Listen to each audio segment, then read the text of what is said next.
I am Spectre Detector. Welcome to my eerie world of strangeness.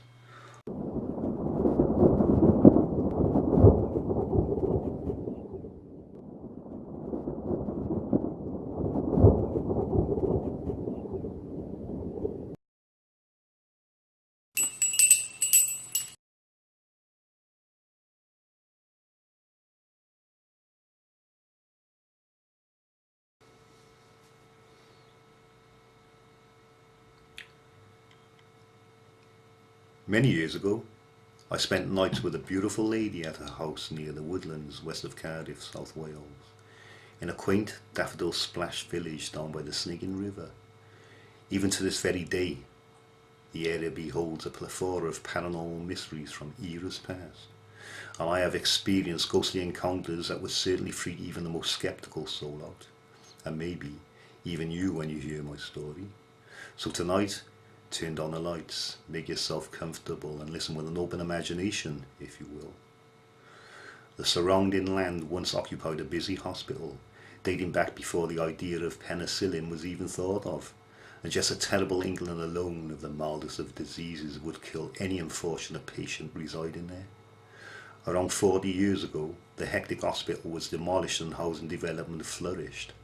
A residential estate containing a number of houses and flats were erected over the sacred ground.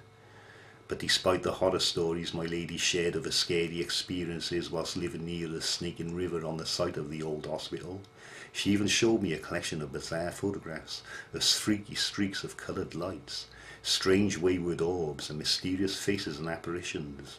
Each picture was taken inside a house and was downright unexplainable and certainly creepy. Even a teenage daughter nor her friends no longer stopped overnight at the house because of the nature of the tormented presences affecting them.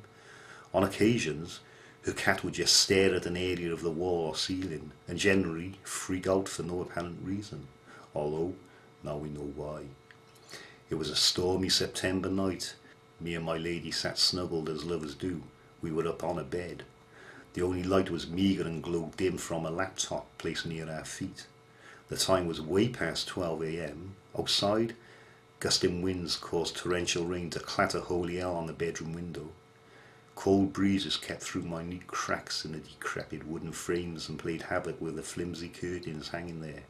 We were warm and comfortable checking out a gory movie on a laptop. Eventually, we disregarded the sound of rampant storms bashing the exterior of the home. Instead, we were fully absorbed in the film's entertainment.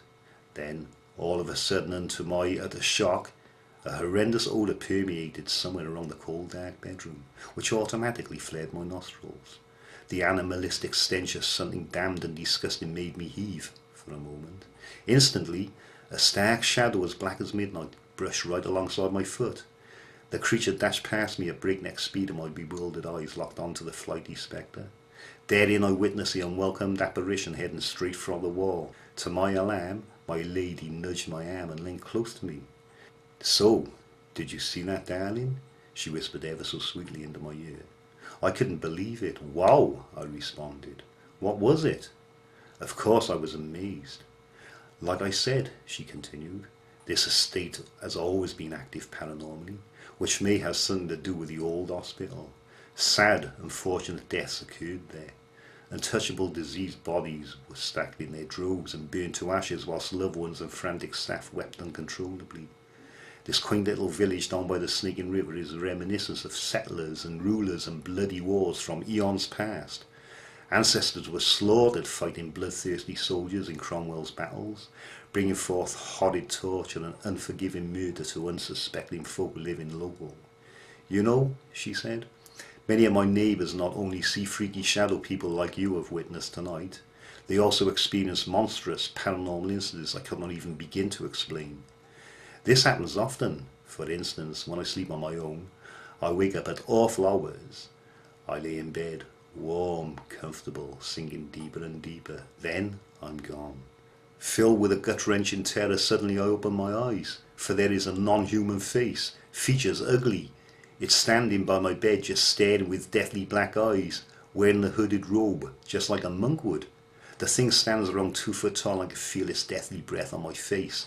I try to scream, but I can't." "Well, I could not doubt her for one moment, and especially what I have just witnessed. Being Spectre Detector, of course I was intrigued. That is freaky, baby. Does it visit you nowadays? I asked. Not so often, she told me. I did find the strength to break its trance. I screamed at it to F off, Shorty.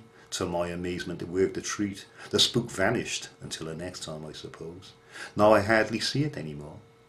But one night, she told me, when I was with my ex, we had a few mates around and were playing cards in the front room. Suddenly, we heard an almighty crash emanating from the kitchen, and we jumped when our stack of cards strangely blew all over the place. We dashed to the kitchen to investigate the unexplained noise. My ex's mate reached the kitchen first, and he kind of yelped, which was unusual for the heavily muscled guy to reveal such delicate emotions. Believe me or not, he said in a shaky voice, but I swear I just saw a strange shadow in the corner of the kitchen dash through the closed back door, as if it were alive. Anyway, she continued, we scanned the area and noticed one of the wall cupboard doors was slightly ajar, but we could not see anything that could have created that god almighty crash. But I instinctively knew the short monk spectre was to blame, she beamed. Then we pulled open the cupboard door. All of us were absolutely dumbstruck. To our amazement, a long-stemmed wine glass on a shelf there had somehow appeared into a mound of minute broken shards neatly stacked into a cylindrical spear of ultra-fine glass. We couldn't believe this was possible, but it happened all the same. The haunted lady eventually moved on, and unfortunately we lost touch. But I can't help pondering over Shorty, the 2-foot-tall grotesque terror wearing a monk's robe, standing by a bedside in the wee witching hours, just staring at her with his vacant black eyes brimming with ancient torment and death and mysterious mayhem. What does a thing want? I am not so sure, but I do investigate the quaint little daffodil splashed village down by the sneaking river in the wee witching hours on occasions.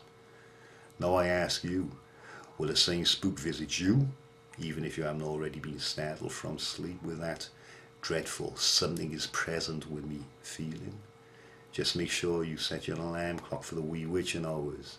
You just may be surprised at what you will actually see for yourself, or you may not like what you see, but I will surely keep you updated with progress from my own findings, and hopefully, should the creepy monk spectre pay you a visit, please don't be shy.